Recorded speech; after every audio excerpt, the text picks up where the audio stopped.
Hello, and thanks for tuning in to episode 3 of the Beautiful Boycast. I am your lovely host, Jamie. Joining me today are my three lovely co-hosts. I'm Rick, and I'm beautiful, and have just got done watching Star Wars, and now I'm playing a bunch of Star Wars games. My name's Dakota, and I just ate dinner. Dinner. Yes, we figured that out trying to get this going. My name's Nathaniel, and I'm here to tell you right now that the government's trying to poison your mind through the water and through the chemtrails, and that's what we're going to be talking about today. This is not the Alex Jones cast. This is a podcast about video games. You can buy my new shirt at Infowars.com.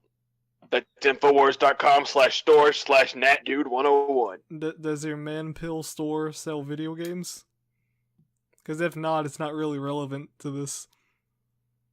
The fuck's a video game? Well, now that that's out of the way, today we're going to be talking about the Japanese game industry. And fellas, tell me how you feel about it this year. I think it was pretty awesome. Imperial Japan gonna conquer the world. About you, Nat, what do you think? It's definitely a really good year for Japanese game developers sort of across the board. Last couple of years, it's been, I feel like, more focused on the big name developers, people like Nintendo and everything. And then this year we got just, I think, all the big players coming out and sort of filling the void that Western developers and publishers kind of left open throughout the year. So overall, A+ year for me in gaming, and the bulk of that was because of all those Japanese game developers. Yeah, Japan made 2017. They win. Yeah, what do you think, Dakota? What do you have to say? I don't know. I didn't play a lot of Weeby shit, and that's usually my thing. Well, fair enough. Is there any other thoughts you guys want to say other than some great games this year, which we're about to get into in a minute? I can't wait for Japan to own next year too, because of Cap God. Yeah, I mean, there's a lot of reasons I think that we can finally say that Japan sort of stepped it up and really ruled the roost. But it's definitely great to see the Japanese game industry being just as good as they were in the past, if not better than ever before. I think I'll agree with that. And with our opening thoughts out of the way, I guess we'll kind of move into discussing some of the games that came out this year. And January kicked us off with a pretty big one, sort of a return to form for a long-running franchise, Resident Evil 7. I loved it. I played it all in VR from start to finish. That was my first playthrough. I had a grand old time. I've played and beaten it once, and I just finished up the Not a Hero DLC that dropped, and like I said, really a return to form for Resident Evil. It focused more on the horror aspect over the action, although the perspective change was kind of jarring, honestly. It didn't take me any time at all to adjust to it. I just picked it up and started going. It was just Resident Evil, but first person. Nathaniel, do you have anything to say? I think you played some of the demos, right? You weren't too big a fan of it, I don't think. Oh yeah, I played the demo of it. I still plan on picking up the full game. I just haven't had an opportunity to yet. I think it looks interesting. It looks okay, but it was a game from the very beginning whenever I first saw it that I wasn't super into. Like, I didn't have to immediately go and play it, I felt like. Yeah, I can understand that. Dakota, do you have any thoughts? Didn't you mess with it a little bit in VR at Rick's? I did. I got kind of motion sick, like, pretty quickly. Oh yeah, he got it. It messed him up, if I remember right. That was like it though. Like, of all of the VR we played, it was probably like 3 hours that we ended up playing. Like, I immediately got sick 3 minutes in. And then after that, I just kind of chilled out and it was totally fine. But I don't know. It was just me getting used to VR. Yeah. My place was the first time he had done like actual real VR. Well, what do you think about the game other than VR motion the sickness? little bit I played of it, I thought was really cool. It was very atmospheric, and I really liked that. And it's not a Resident Evil 5. I'm kind of glad. So. I'm a little disappointed with Resident Evil 7. because Resident Evil 4 is one of my favorite games of all time, and I would like Capcom to make another Resident Evil with that level of quality, but I'm all for them going in a new direction, even if it is something that I am not 100% in love with. Yeah, I really liked it, and once again, Cat God. And with that, I think that closes up our thoughts on Resident Evil 7. And we will move to another big heavy hitter, a revival of a. It's basically a revival of a franchise I don't think any of us ever expected to get another game. And this dropped in early March, I believe. Nier Automata from Square and Platinum. Let me stop you right there. Let me stop you right there and say they were getting another one. Like, sorry, like that was a given, dude. It was too good. Original one was too good. Yeah, I thought you were going to talk about Persona there for a second, Jamie. Well, so Nier Automata. What do you guys think? You've all played it. I have like an hour with the demo. That's it. I loved it when they first announced it at that E3 conference. I was super shocked because I didn't expect it to happen. And I love Drakengard, and I also love the original Nier. I've played all of them, and I really, really liked Automata. I feel like, because I know vaguely about the story of Drakengard and all those. It is a continuation of a series that is kind of doing well, being like almost dead, as in like it's not very popular, but it's one of those things that like you can expect something to come from it, but you don't know what you're getting. Like when Nier came out, we didn't really expect that, and then I don't think we expected it to be like related to Drakengard at all. Yes. And then when See, Nier coming out of nowhere is really weird because what Nier is a continuation from the E ending of Drakengard 1, which, spoilers for Drakengard 1 if anyone cares, where you and your dragon end up getting transported to modern day Tokyo and you get shot down by the Japanese self-defense force, and the dragon, its body and its corpse and bacteria and stuff eventually end up becoming what causes the problem for Nier. So, and that's how this crazy ass game is connected.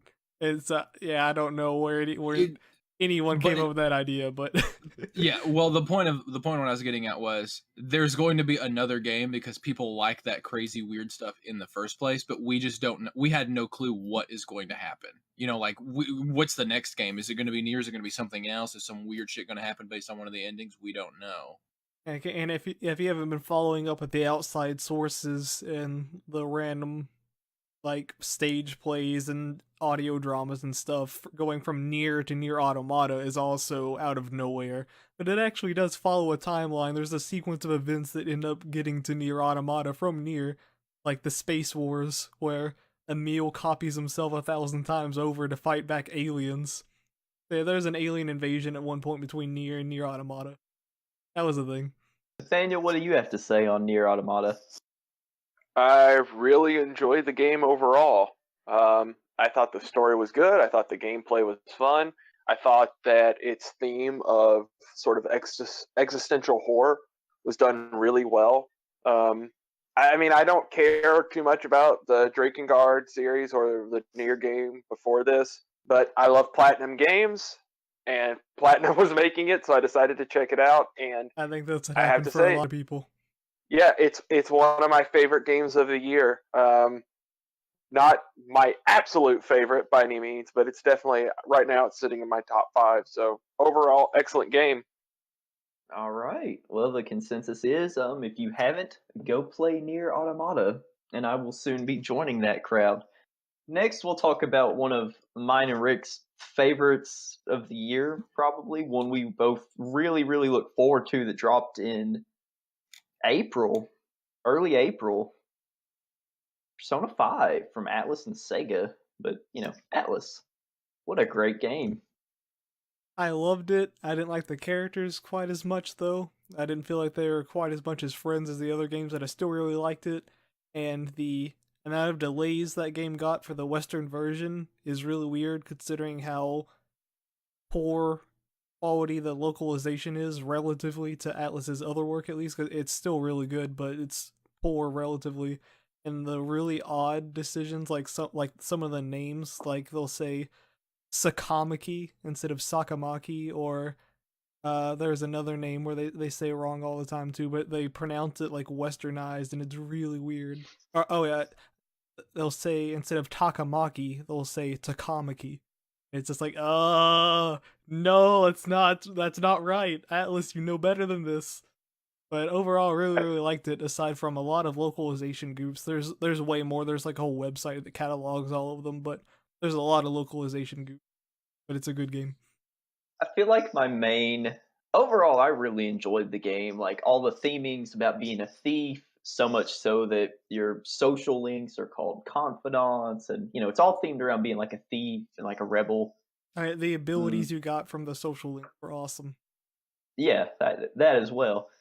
Overall, the story I felt a little weaker than 4. Didn't really have as much of an emotional bite to me. As the second biggest Persona fan in the group, I can honestly say that I'm holding off on playing it because I have too much stuff to play right now. So we'll see what happens with that. I think we'll have further thoughts on Persona 5 later on down the road for me, though. But again, real quick, I am the second biggest Persona fan in the group. Just remember that. And I'm number 1, of course, and Jamie's not taking the bait for number 2. Yeah.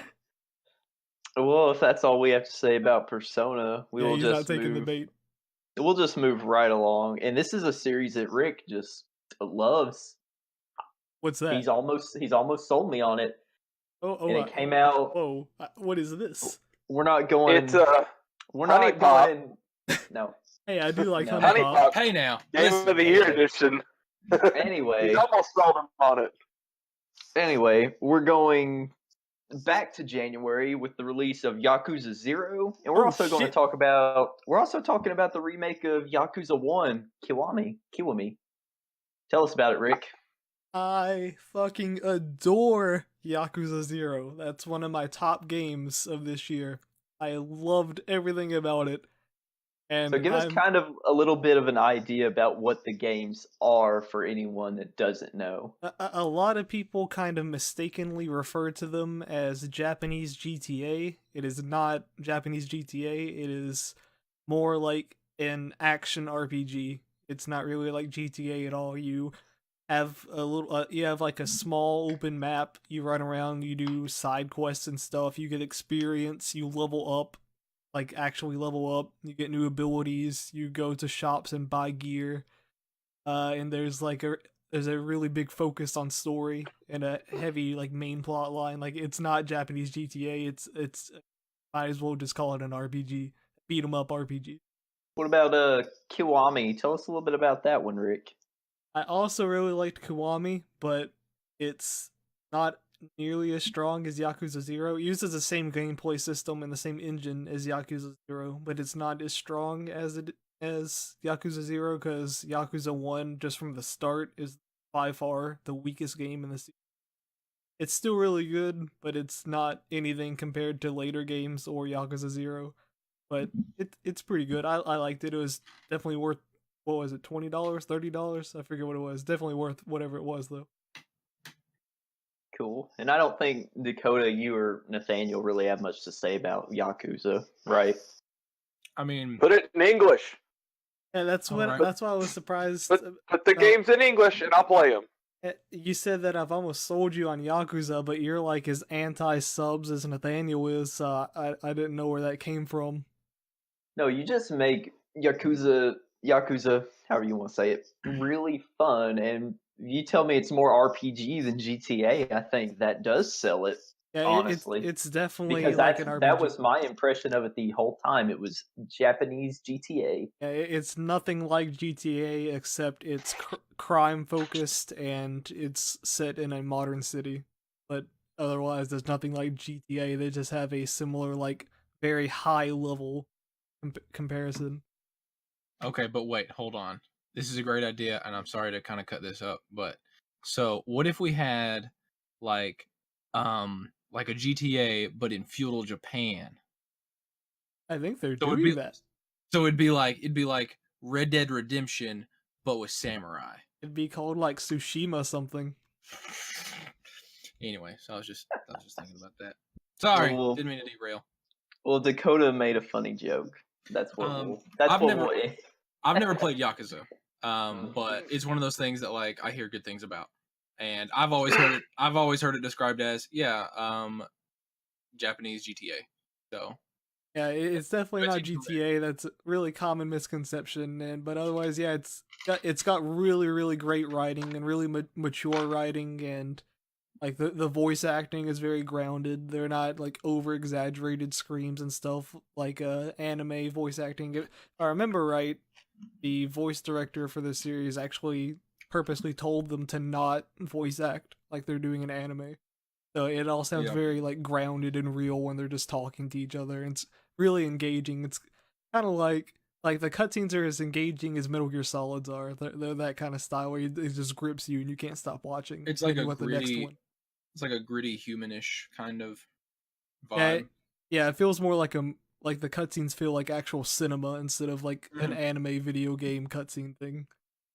Yeah, where like someone trips and falls and bread falls out of their pants or something. Yeah, the anime stuff is relegated mostly to the side quest, and they're actually really comical. But the main quest keeps it very serious. All right. You want to have a good balance.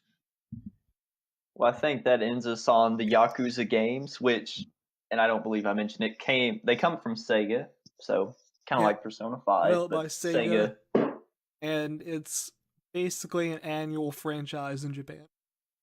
Yeah. And I guess we'll move on to the last big one of the year. I'm sure there's a dozen we haven't mentioned. The Evil Within 2. We haven't covered another podcast, at least, like Breath of the Wild. Yeah. Yeah, there you go. But anyway, The Evil Within 2 from Tango and Bethesda. I guess I'm the only one that's played it, I believe. Yeah, I think you're the only one that's played it. I'm going to play it. It's one of the games I'm going to be getting this holiday, but otherwise, I'm just excited for it. For games that I know I'm going to get regardless, I try to stay completely blind on them, and I have again with this, so I don't know anything about it besides that it's just Evil Within 2. I can't say anything about it at all. I'm going to talk about it a little bit lightly, and I won't spoil anything, of course, but this is a sequel that I don't think was ever very clear that we would get. I know I'd been calling it for a while, but I think in the back of my mind I never really expected to see it. But oh boy, guys, this is how you do a sequel. They stripped everything from the first game that didn't work. They made the plot simpler to understand. It's not necessarily better. It's still kind of campy, kind of tropey. They took the gameplay, which was some great survival horror gameplay, and they expanded the scope. They set you in. It's not really non-linear. I guess it's more of an open world environment. There's like side missions you can do. There's collectibles. And it's just like, hey, go do this and find your missing daughter. Overall, I really enjoyed it. It's one of my favorite surprises of the year that I would really recommend. If you didn't like the first Evil Within, this one should do it. Like, it really should.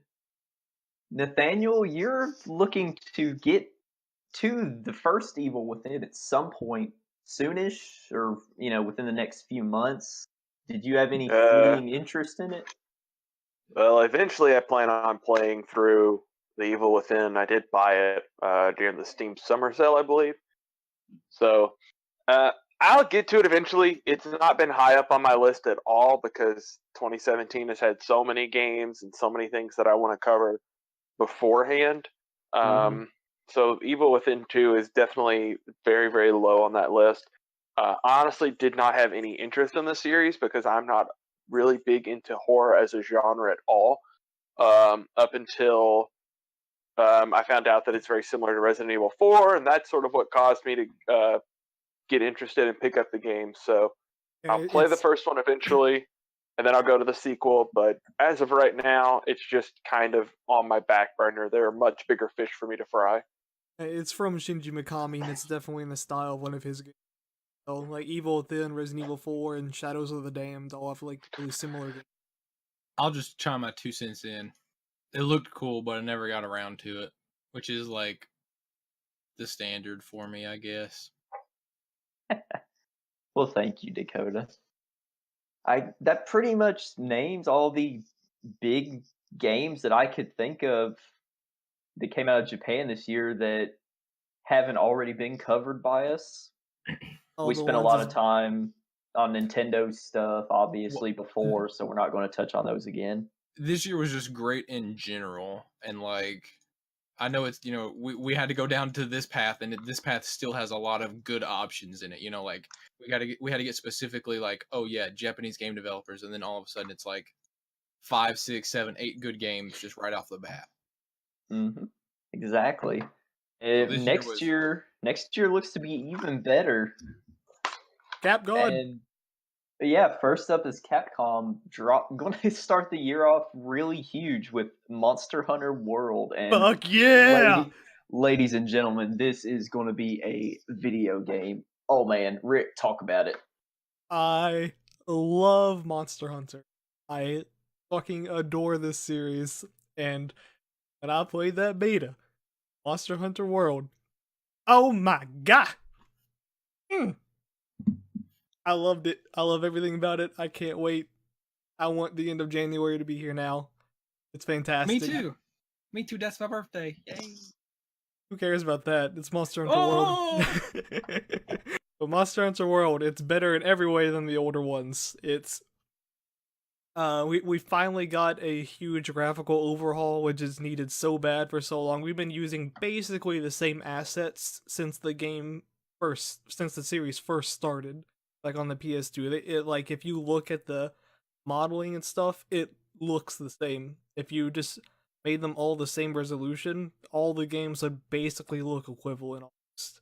And so World is a huge leap in that way, and then all the weapons got so many improvements. They all feel so much smoother, and if you didn't like Monster Hunter before because you thought it was clunky or it controlled weird or things just didn't feel very good, World is the solution to all of those complaints. Everything is smoothed out, everything feels great, everything's awesome. And yeah, I can't wait. I see a lot of people that are saying that like I've played Monster Hunter before, but I never got into it, and now they're all like, dude, World is the shit. And I was just like, oh, I love everyone getting into Monster Hunter now. I just hope that it ends up being as successful as Capcom hopes it is, so this doesn't kill off Monster Hunter, because they obviously did a big investment into this game. That they're pushing it hard.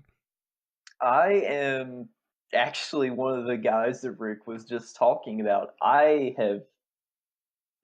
own one of the PSP ones. I've tried them on the 3DS. I couldn't get into how they played. It sucked. It was slow. It was clunky. It was bad. Every Monster Hunter before this sucks, by the way. Oh my god! This one is this one is the start of the series. It's basically a reboot. And Rick and we played the beta together for a little bit. We're going to play it more when it comes back this week. For the record, I played the beta for over 10 hours. That's the three kind of hunts person you're talking hours. about right now. I played a 3-quest beta for that long. Anyway, yeah, we played it, and I was loving all the different weapons. I loved how the speed of everything was. I was using a bug to like steal monster souls. I don't know what I was doing with it, but it was helping. It was great. I got like a staff, and I was jumping in the air doing flips, dashing around like the gosh darn Mad Hatter. It was great. Something that you mentioned to me about it that I thought was interesting is that you made a comment that you didn't know that all the weapons were so different and that they're like actual different classes. Yes, every weapon I tried felt extremely distinct. Yeah, They served their purpose for a party of 4 hunters. Like, oh, this guy needs to stay back, do this, and buff the team, or this guy needs to hit the legs to knock the monster down for the other guys. It was the small interactions like that I'm like, there's a lot of depth here that I didn't know about. It was Yeah, great. it's not like a Souls game where you like pick up this sword, and then they have like vaguely similar movesets.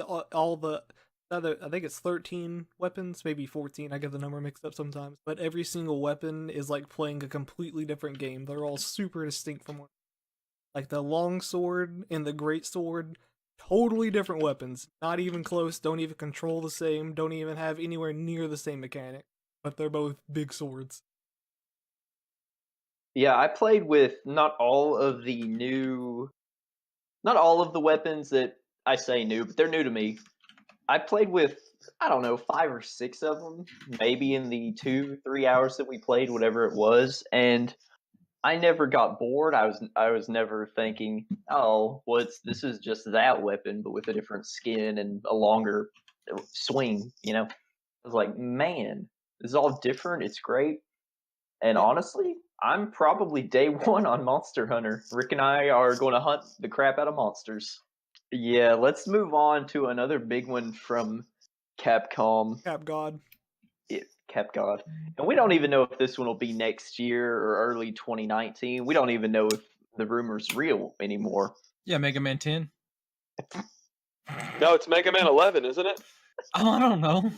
It's Mega Man 11. God. No, we are going to talk bashers. we're going to talk about a real game here, ladies and gentlemen. Devil May Cry platform 5. bashers.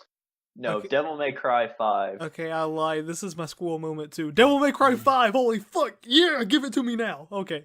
There's my other one. So, what do we really know about this game other than it's not a sequel to the reboot? What do we know? Well, we do know that it's the 5th game in the Devil May Cry series. And we have guys, that. we And might that's have about it.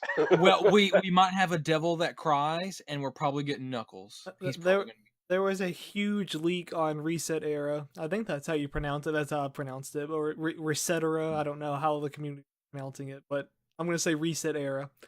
I just call it NeoGaf. It's a NeoGaf. NeoGaf. But there was a huge leak on there. I don't remember all the details, but basically everything that I read looked great, and apparently you're going to be able to play as Nero, you're going to be able to play as Dante. I want to say they mentioned in the leak it said Virgil would be playable as well, and if he is, ooh boy, give me some fucking Virgil. But yeah. I've never played Devil May Cry. I think it's a series I would really like. HD collections coming to current gen in, soon. So I might pick them up then and see what they're all about. Coda, what do you got for us? Have you Devil May Cried before? I've Devil May Cried before, but I prefer giant booby, tall Amazoness lady over spiky haired gun dude. He doesn't have Alrighty spiky then. hair. No, who am I thinking of? Who am I thinking of? Hold on. Are you thinking of Kingdom Hearts, Dakota? We're not there yet. Spiky haired gum dude? No. Unless you're who am talking I about thinking of? new Dante. I'm talking about New Dante. I'm sorry. Oh, okay. I should have explained there. I've The only bad played one. I think I've played 3 and maybe a little bit of 1 and 2. I don't know. I played the demo for the reboot, and I was like, eh. I mean, I'm looking forward to it. It's going to be fun. I'm going to see a lot of it. It's just like one of those mindless games that it's not really mindless, but like it's dark, it's gritty, it's got like guns and stuff.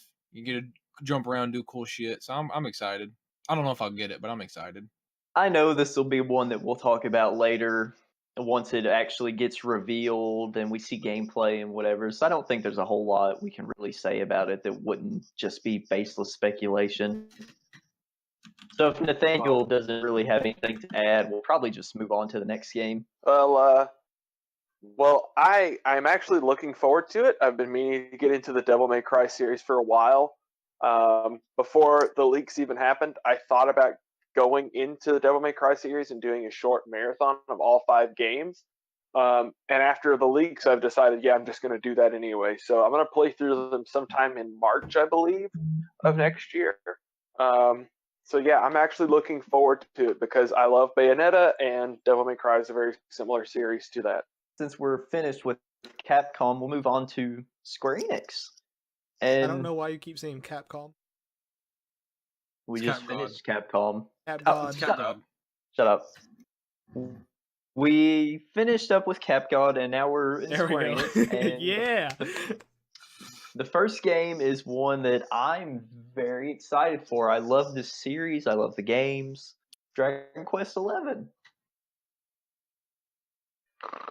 Sorry. Can't wait. I think I'm the only one here that actually likes Dragon Quest. I like Dragon Quest. I've always way preferred Final Fantasy though, but Dragon Quest is all right. We're not arguing that, but Dragon Quest is going to be big In within Japan. its audience. I've never In been Japan. super huge on Dragon Quest. I don't know.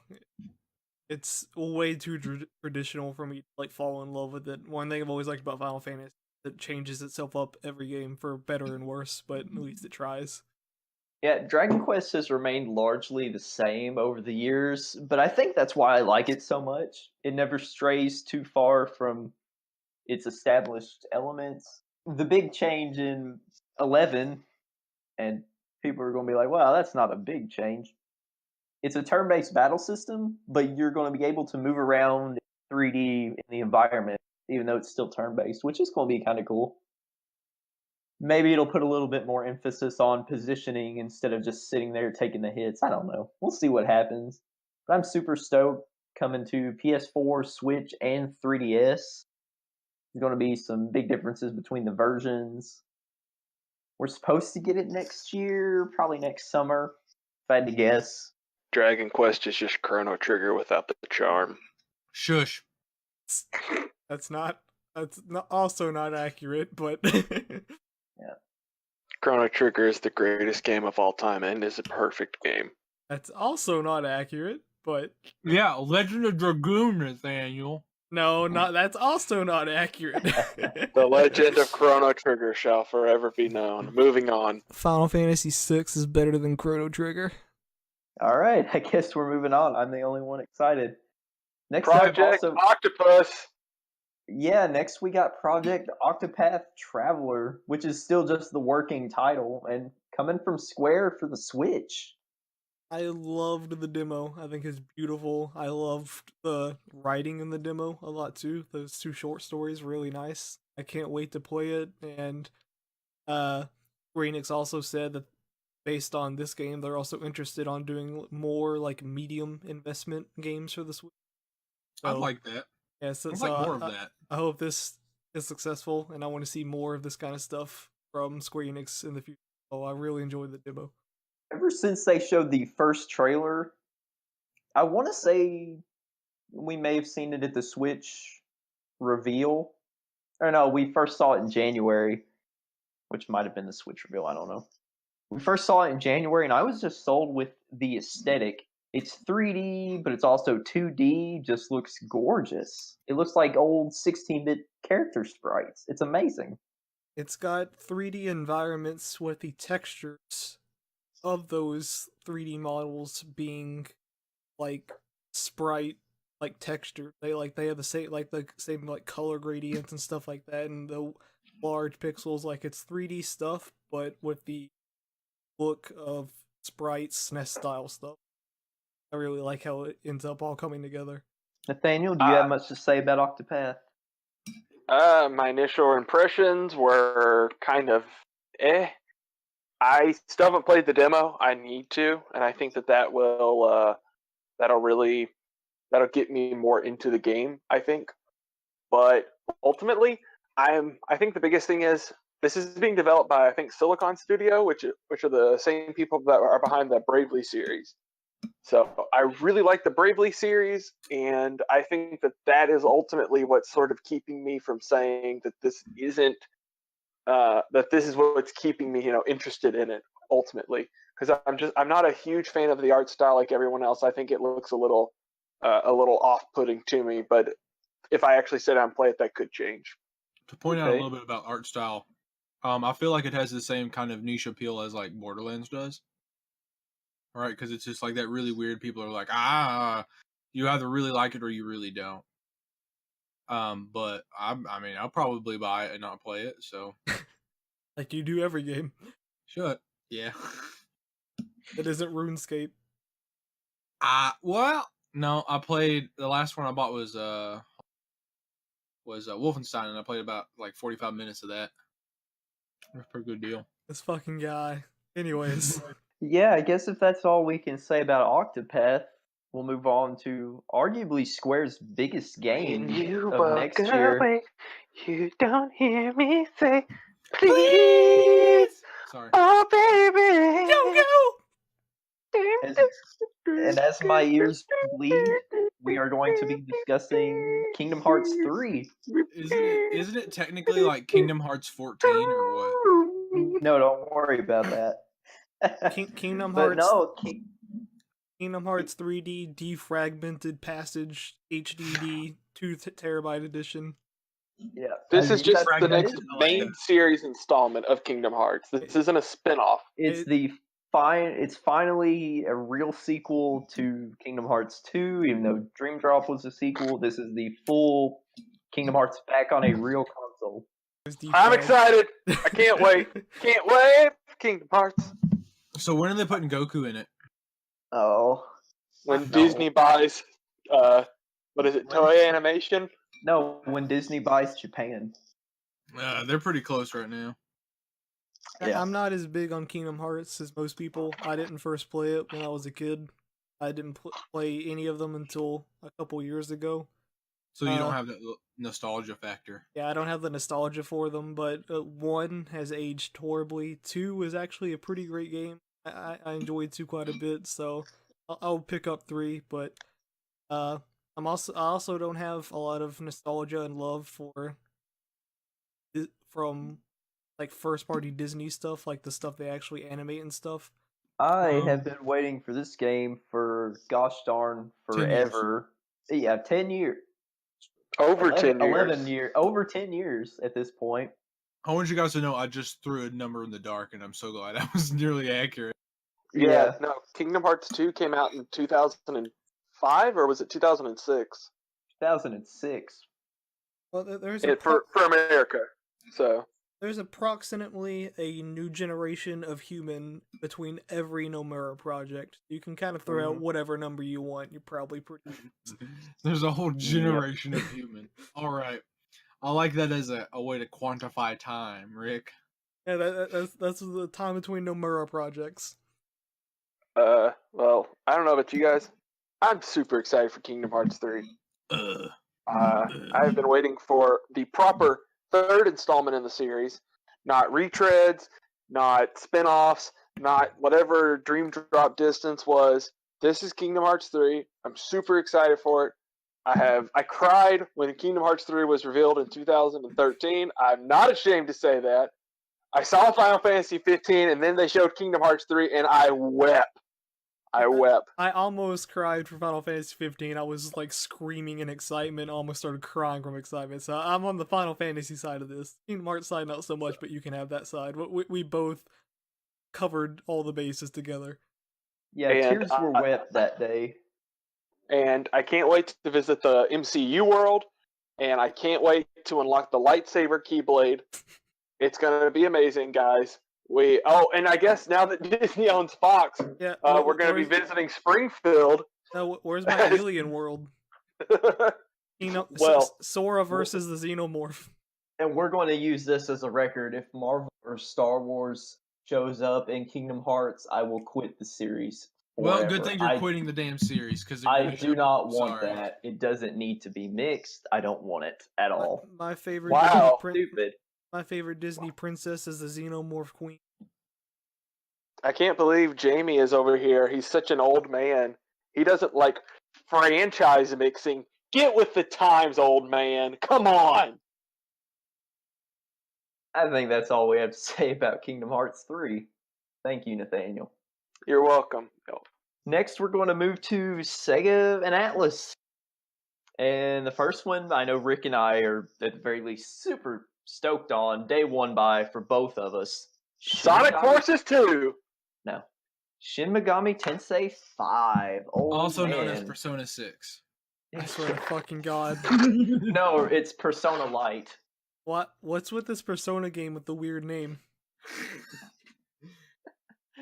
So I've talked about this before. About it. Talked about it before. I love SMT. I've played basically every game in the series, even the non-Persona ones. With those spin-off games, the non-Persona games. I've played those, and I've also played the main series, which is Persona, obviously. I don't know if you guys like the spin-off Persona games, like the SMT4 and stuff. Those spin-offs. I don't know if you guys like them. I think I'm pretty excited about this due to the fact that, as far as I know, there was a super long wait between 3, which was called Nocturne, and 4 on the 3DS. Yeah, How long of a wait was that, Rick? I don't remember specifically, but it was more than 5 years, I want to say. But it was quite It was a at long least time. 10, wasn't it? I can't Because- remember what year Nocturne came out, but it was quite a while, whatever it was. But, Did you ever expect to see this quick of a turnaround for a mainline SMT? I know we've gotten so much mainline SMT so fast. We got 4, then we got Apocalypse. Now we're getting 5 already, and also, I guess you can kind of count Strange Journey Redo. So it's all really cool. And before, there was the one guy in the comments going "lol gay." All that stuff about the spin-off stuff was a joke, just to clear that up, because it's the internet and you have to. But yeah, I'm really loving all the main series SMT love. I'm glad that Persona hasn't completely destroyed SMT, and that we're still getting some love over here. So I just looked it up for both Japan and the States. SMT3 came out in 2004. SMT4 I wanted to say came out in 2000. 2013. So there was a Wow. 9-year gap there between the games. I knew it was a long time. I wanted to say 2004, but I wasn't for sure. I didn't remember when 4. So as opposed to 9 years, it's 5 this time around. So a little better. Is Well, that counting 2 Apocalypse? because you count Apocalypse. Well, I don't. Whatever. I'm going by just the numbers here, folks. As It's the second biggest SMT4 Persona fan, Apocalypse. I understand where you guys are coming As the from. second biggest but Persona fan, he doesn't care about these dumb spin-off games. yeah. Give me Persona 4 Dancing All Night 2, and we'll talk. The No. real series. Yeah, fuck these spin-off SMT games. Who cares? Yeah, guys, come on. Well, I think that's all we can really say about SMT5 without just getting too speculative. But Well, Rick and I are guess- stoked. I mean, it is coming to the Nintendo Switch. I guess that is just, again, sort of solidifying that outside of Persona, Shin Megami Tensei is very much a Nintendo franchise now, it seems. And Yeah, I'd they gave agree a with lot that. of love to the DS and the 3DS. Even the DS got Strange Journey, which was essentially SMT4 before SMT4 proper came out, and even the DS got that. So there'd been some love for a while. Of course, we started on Nintendo platforms as well. Now we're just going back to where it began. Yeah, I guess that wraps us up on SMT5. I don't know what else there is to really say about it. So we'll go on to the next 2 we're going to be talking about. And again, Rick is probably going to explode. Yakuza 6 and Kiwami 2. I won't explode too much. I'm really excited for Yakuza 6 because this is the final game of Kiryu. This is like the wrap up to his story. After this, we're going to be getting a brand new protagonist. So we'll have to see if he can ever fill the huge, huge shoes left by Kiryu. But I'm really excited to see how everything wraps up with Yakuza 6. And as far as Kiwami 2, Yakuza 2 is the only Yakuza game I have not played. And so I'm really excited for Kiwami 2 to come here so I can finally play Yakuza 2. Next, we're going to switch gears and talk about Bandai Namco. And they've got quite a few games coming next year. First off, Ni no Kuni 2, which I am super intrigued about. I played a bit of Ni no Kuni, and it was fun, but it was also like kind of tedious and boring. And I just was like, well, it's cute and people like it, and I could probably see myself finishing it, but I didn't. After the shine wore off, a lot of people thought the first one was tedious, and so I wasn't ever really in a hurry to pick it up. And as far as the second one, again, I'm not really big hurry to pick it up. It's not really my thing. I haven't played the first one. I played a bit of the demo. But I somewhat enjoyed the demo that I played of the first one. I do have Ni no Kuni on the PS3. I just haven't gotten around to it because there are a lot of other big RPGs on my chopping block that I'd like to get to first. So once I play through the first one, maybe I'll come back to the second one and get into that. Right now I'm just going to kind of wait and see what the reviews look like for Ni no Kuni 2 before I jump into the series as a whole. But I do like the art style. I thought the combat from the first one was okay from what I played. Can't say too much about the story because I just did not play enough of the game itself to really comment on it. It's been so long for me, so I don't remember the specifics of that, but I don't know. It was a cute game. Overall, I'd say this is one to keep an eye on for JRPG fans. Like Nathaniel was saying, we'll wait for reviews. We'll see how it pans out. I'm pretty hopeful for it myself. And as for that, I guess we'll move on to the next game that only I had heard of until like a week ago. I think Rick knew about it. Oh, no, I totally knew about it. Code Vein, a Souls-like, which has a big... the theme is vampires and anime. When this was first revealed, I don't know what everyone thought it was. Souls game. Like, it's from the developers of God Eater, right? Oh, sweet. I Okay, have no cool. idea. I think so, yeah. I'm pretty sure it is. And when it was first revealed, they said some of the text on there, like, almost exactly something from God Eater, if I remember right. So right away, I was just like, okay, it's whatever their new game is going to be. I don't know where the big Souls thing, like, oh my god, it's a new Dark Souls thing came from.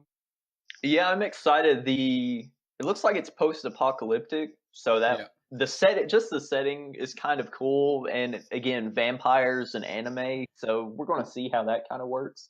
I feel like the Dark Souls or the Souls-esque thing just comes from the fact that it is post-apocalyptic and vampire-y, which is kind of what we had. I think it was because it was just a dark and moody kind of teaser. Well, yeah, and what then I was they going to dropped say, the real trailer. What I was going to say was, I mean, it sounds vaguely like Bloodborne if you did not know what either of those were. You know what I mean? That's fair. I'd agree with that. Which is why I think people would have jumped on it, being uneducated on that itself. Oh, it kind of looks like it's like an anime-ish Bloodborne. It's a Souls-like. Yeah, it's post-apocalyptic with vampires and then you're like, maybe not. I want to say the tagline when it was first teased was something like "Prepare to feast" or something. I could be totally wrong, but I think it was something like that. Because of the prepare for or prepare to thing, people thought it was Souls, but when it was some kind of thing involving eating, I'm pretty sure. Or just go with it being prepare to feast. And when I saw that, I was like, oh, God Eater. So I didn't ever really get the disappointment of it not being a Rome game. Yeah, this is very much God Eater. I'm pretty sure it's by the same developers. Yeah, Namco Bandai Entertainment or whatever. Or Bandai Namco, whatever they want to call themselves. Nathaniel, do you have any interest in this? I don't think you care because it's a Souls-like.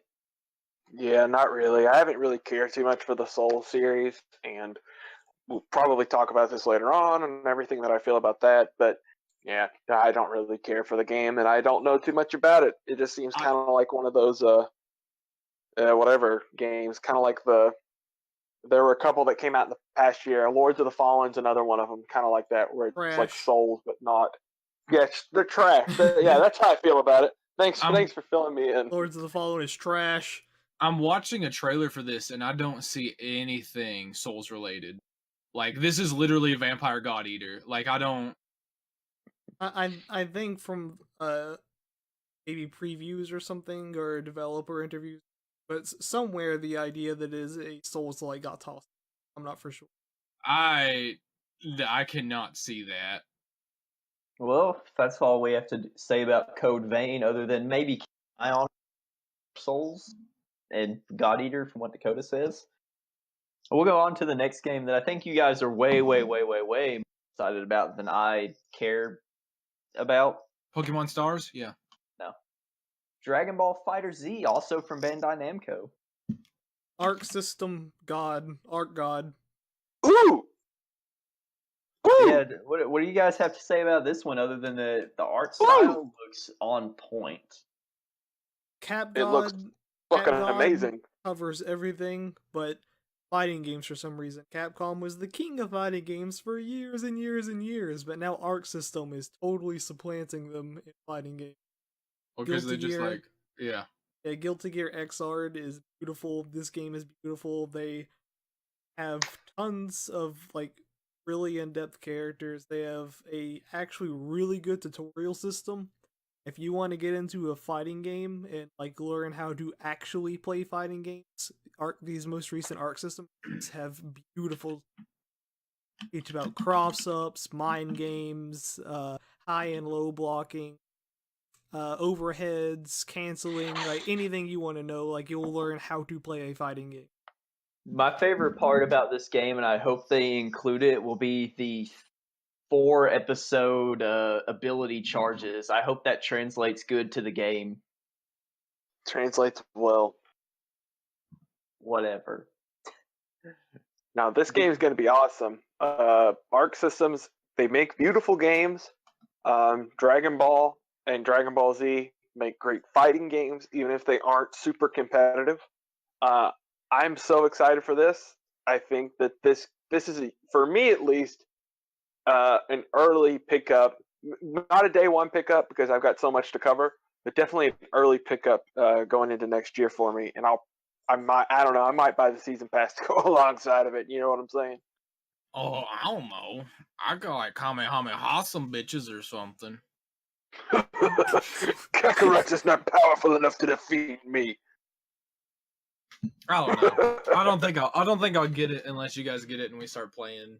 And I just want a Vegeta simulator. Like a Vegeta dating simulator? Yeah, I want to fuck Bulma too, guys. Not what I was saying. No. You fuck Vegeta. Oh, okay. Kakarot, Yeah. your penis is all powerful. This was not intended. So yeah, no, we're looking forward to it, guys. Recommend it. You can follow our referral link and Use the code Beautiful Boy to get 25% off your purchase of Vegeta. YowieDojin.com. Kakarot, your thrusts are that of a Saiyan. And they're screaming a lot, so you know it's good.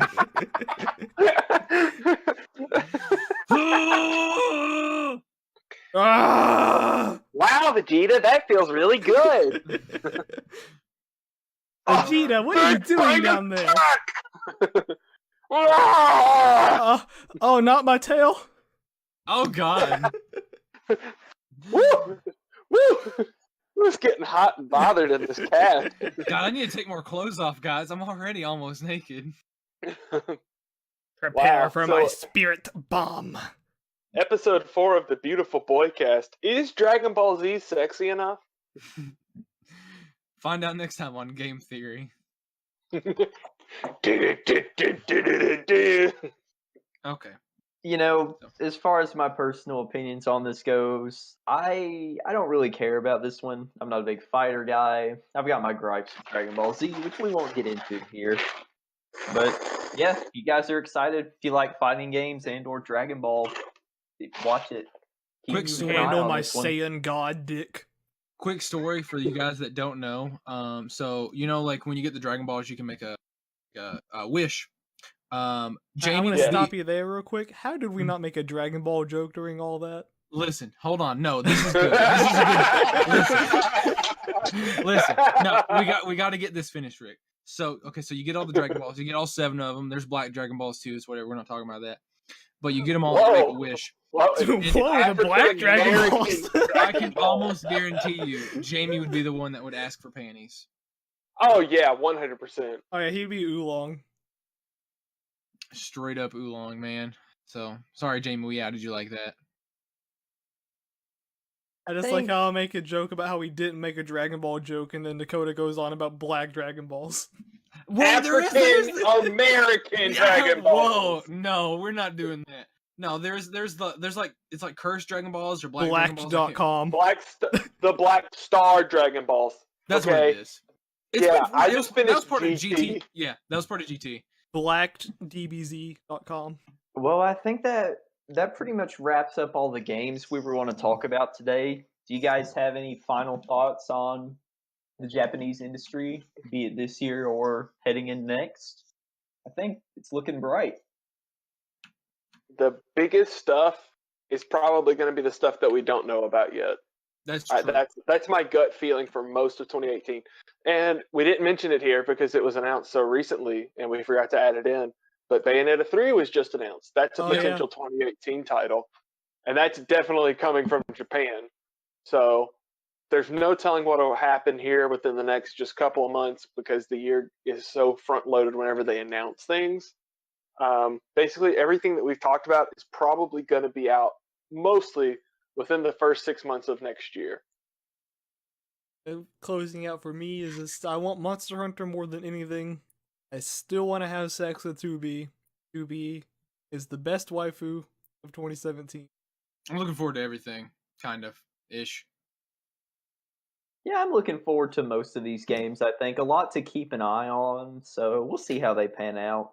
I'm the big weeb guy, so I'm going to be looking for like those really obscure games that I'm going to play probably 2 hours of and quit because there's a really terribly paced rape joke. So I just can't wait to hunt giant lizards. I might get that with you guys just so I can hunt giant lizards too. You're gonna get Lizard Hunter Simulator? I'm thinking about it. Oh shit!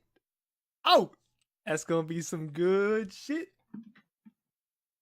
I would get it with you guys, but I would get Monster Hunter with you guys, but the PS4 doesn't go online, so I'll skip out. But I already said my piece on all this. So. For the record, there is going to be a PlayStation Plus free version of the beta coming, except you still need PlayStation Plus to play it online, but you can still demo it. Try Monster Hunter. See if you like it. I've got a shill for Monster Hunter. The series has been criminally underappreciated in the West. Capcom is finally trying. They're pushing it hard. They're trying to address everything people didn't like about it. They're trying really hard to bring in new blood. Give it a shot. You'll probably like it. Hopefully, I think you will. All right. Well, thanks for tuning in to listen and/or watch us. I've been your hopefully lovely host, Jamie. I'm Rick, and I think you know all about what I think about in this podcast. I'm Dakota, and I didn't die in RuneScape tonight. Are you playing it again? No, I'm not right now. Oh, okay. I'm listening to that video I just linked you guys called Para Para. It's a good song. Episode 8 is a good movie. Quit complaining. We need to address fanboys. 8 Quit is a good movie. If you don't like 8, you just didn't get it. All right, you just didn't get it. You didn't get it. You didn't get it. Fuck the haters. And hey, maybe we'll talk a little bit about Star Wars in our upcoming. I guess it's a new thing. We're gonna hopefully try it. It's called the Beautiful Boy Chat. It's gonna be just like this podcast, except you read it instead of listen. And we're kicking Jamie out.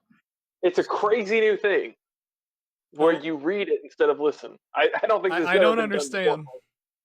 Okay, so whatever.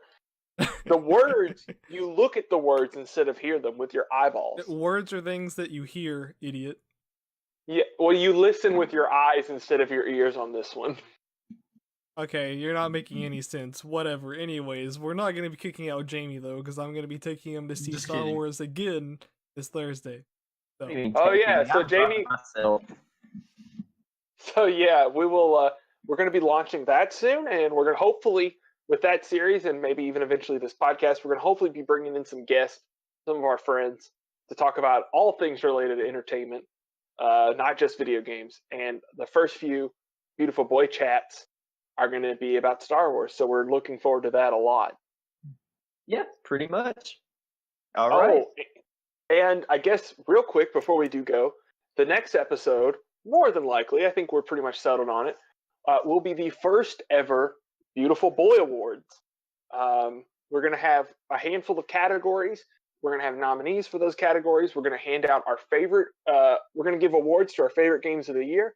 We're also going to talk about 2017 from a perspective of the industry as opposed to just the video games that came out during this time. So I'm looking forward to that. I think you guys are as well. And I hope that you guys have been enjoying this podcast. We've been having a great time making it over these Find past out which couple of games are beautiful. Yes. We've only given this will be the first time we've ever called a game beautiful. Is that going to be the ultimate award? The Yeah, Beautiful well, Award? the Beautiful Award, the 2017 Beautiful Award.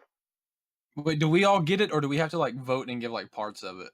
Well, we'll talk about it later. Okay, the logistics of this is. It's very No spoils. parliamentary. This isn't easy. We don't want to tell you simpletons. I'm sorry, I didn't mean to call our fans simpletons. We can't give out our secret process for determining winners. I mean, do we tell them that we just do coin flips or what? No, God. You're not supposed yet. to keep that fucking secret, Dakota. We should have Oh wait, told we, Dakota. we gotta cut this out, don't we? I Alright, told you alright. guys that we can't tell Dakota. Look what happened. Jesus Christ. This is the last time I give you guys my donkey. All right. Thanks Anyways, for tuning we in, gotta go think of a new and plan. we are signing off. Goodbye. Bye-bye.